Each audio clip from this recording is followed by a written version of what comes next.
This is a simulation of love, and that is the only thing we're supposed to be practicing to get it, because it's the one thing we will leave here and take with us. It transcends space and time, and it is what we're supposed to be getting better at, and it is the only thing that matters. Everything else doesn't matter. It is all about how and who you love, and I think there is it's not judgment, there is an Akashic review at the end of our life to see how we did. And I think what we feel is how we made other people feel throughout our life. So, and we get to feel that. So, and it's to practice. Like, how did you do here? You didn't do so well in this situation. Well, now you learned. Now you know how they feel.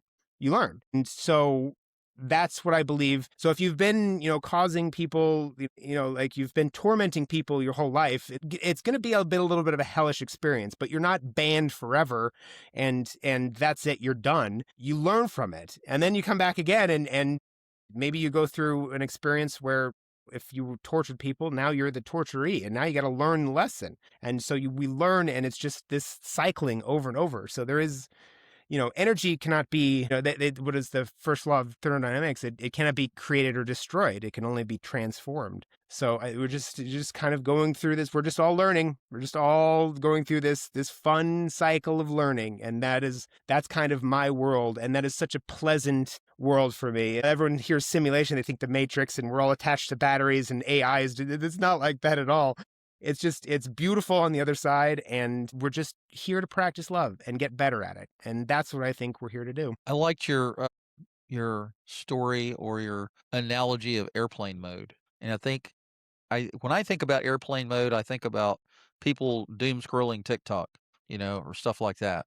And I'm like, yeah, because you're just mindlessly getting dopamine hits off of 20-second videos, right? Or 10-second videos or whatever. And, when you're in airplane mode, it's like you're a turtle out on the road and you don't have the energy to get out of the way, the stuff that's coming down the highway. You just keep taking hits, right?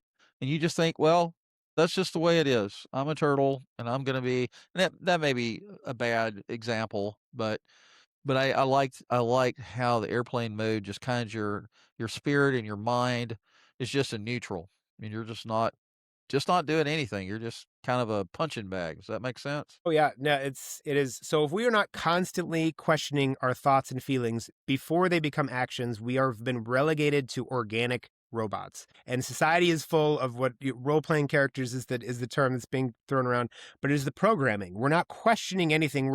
Our subconscious is ruling our life no matter what. So unless you're consciously creating stuff and intending for your life to go someplace, your subconscious is going to create your world.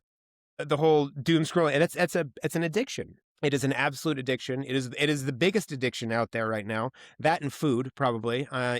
Addictions, and that's what I'm trying to. There's no meetings for phone addiction, but it is the bad one, and I see it in the gym the most. People can't get through a set of leg extensions without checking Instagram, and it's sad. So and that's what I want to get out to people. If you cannot put the phone down for like a half an hour, and people do, like, they'll put it, and I say just try putting it down, and it's uncomfortable. And if you are experiencing discomfort by putting the phone down and not using it, your soul is crying to you that you need some healing. Because that is not normal. That is you distracting yourself from just being. If we're constantly a human doing, we can never be a human being.